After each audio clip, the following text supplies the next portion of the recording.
자, 안녕하세요. 안녕하세요. 네. 자, 보건행정 담당하고 있는 김희영입니다. 저한테는 자식이 둘이 있어요. 자, 한 명은 되게 잘생겼거든요. 그래서 되게 잘 나가고요. 그래서 사람들이 되게 좋아를 합니다. 칭찬도 되게 잘하고, 그 다음에 그 아이의 근황도 저한테 잘 알려줘요.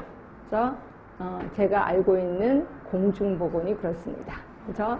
자, 또 한 아이는 되게 무뚝뚝하게 생겼어요. 표정도 없고요. 그다음에 험악하게 생겨서 사람들이 싫어를 합니다. 그죠? 그리고 어떤 때는 아예 관심도 없어. 그 아이가 누구냐면 보건행정이에요. 그죠? 그래서 그런지, 그러니까 애미 된 저로서는 너무 속상한 거예요. 왜? 보건행정이 굉장히 착하거든요. 그리고 믿음직스럽거든요. 그런데도 불구하고 여러분들은 보건행정 엄청 싫어하세요. 그리고 어렵다 그러고 아예 쳐다보지도 않고 이렇거든요. 근데 그 아이를 한번 알면 진짜 오래가는 아이예요. 그리고 어느 정도 궤도에 오르면 실력이 이게 흔들리지 않는 아이다. 그래서 현장에 가면 좋은 점수를 받을 수 있는 아이가 보건행정이다 라고 보시면 되고요. 혹시 보건행정 공부하신 분은 아실 거예요. 링크핀 조직이라고 들어는 보셨죠? 자, 링크핀 조직, 이런 조직이 있었어요. 그래서 이 사람은 위 조직에서는 부하이지만 밑에 조직에서는 나름대로 리더다. 그래서 요 중간에 있는 사람은 굉장히 큰 역할을 한다. 아래 조직하고 위 조직을 연결시켜주는 사람. 이걸 우리 링크핀 조직이라고 하고 있거든요. 이걸 살짝만 눕혀놓을게요. 그럼 이런 식으로 되는 거죠. 자, 이겁니다. 자, 여기는 보건이라는 쪽이 있고요. 여기는 행정이라는 쪽이 있습니다. 요 두 개를 연결하는 게 보건행정. 결국 우리야 하는 일이라고 보시면 돼요. 결국 우리는 보건행정 공부하려면 보건도 알아야 되고 일반 행정도 알아야 돼요. 그렇죠? 근데 여러분들이 전공이라면 괜찮아. 보건은 아는 거니까 행정만 하면 되겠다. 근데 여러분 중에서는 전공이 아니신 분이 꽤나 있을 거예요. 그래서 저는 보건도 모르고 행정도 몰라요. 그래서 어려워진다라고 보시면 될 것 같고요. 자, 그러다 보니까 보건 쪽에서 볼 때는 보건행정은 얼굴도 못생기고 무뚝뚝하고 재미도 없어. 그러나 일반 행정하는 애들이 보면은 보건행정체 왜 저래? 실력도 없고 어디서 행정한다고 저러는 거야? 라고 무시를 당하기 쉬운 게 요 보건행정. 그렇죠? 그렇지만 굉장히 중요한 역할을 합니다. 보건과 행정을 연결시키는 다리 같은 역할을 하는 거거든요. 제가 왜 이 얘기를 하냐면 저는 보건소에서 7급으로 근무를 했었거든요. 10년 동안 근무를 했었는데 그때 당시에는 저도 행정을 했었는데 맨날 그 일반 행정, 결국 구청에서 회의하라고 오라고 그래요. 이만한 수첩을 들고 가요. 일반 행정하는 애들은요, 말도 안 되게 어려운 단어를 씁니다. 근데 그게 일부러 쓰려고 하는 게 아니라 일상생활화된 거예요. 그러다 보니까 회의를 할 때 맨날 어려운 말만 해요.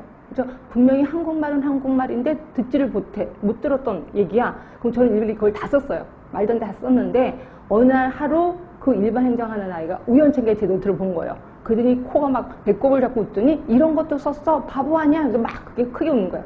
저 너무너무 화가 나가고요. 그래서 그 자리에서 바로 석사 보건행정을 제가 한 겁니다. 너무 화가 나갔고. 그래서 보건행정을 하게 됐고 지금까지 이 자리에 왔게 됐다라고 보시면 돼. 그러니까 여러분들도 나중에 보건소에 근무하시면 굉장히 자존심 상한 일이 좀 많을 겁니다. 그래서 제가 이것 때문에 보건행정 끈을 놓지 말아라고 하는 게 이런 사실이고요.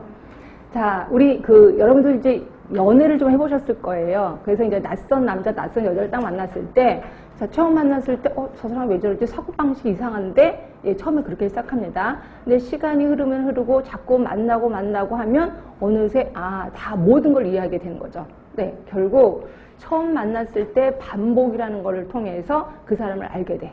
그래서 이런 거 똑같이 보건행정도 반복을 해야 된다. 예, 반복을 해야만이 살아남는 길이다라고 생각하시면 돼요. 그래서 저는 수업을 반복을 하겠습니다. 여러분이 귀가 막 지겨울 정도로 반복을 하겠습니다. 자, 일단 제가 하루에 3강을 해요. 3강을 하는데 한 번 1시간 하고 10분 쉬고 1시간 하고 10분을 쉴 겁니다. 1시간 하고 끝날 때쯤에 자, 우리 책에 보시면 50쪽이 있을 거예요. 50쪽에 자, 새 책이라서 예전 책 갖고 계신 분은 좀 안 맞을 수 있는데 얼추 맞을 것 같아요. 55쪽이네.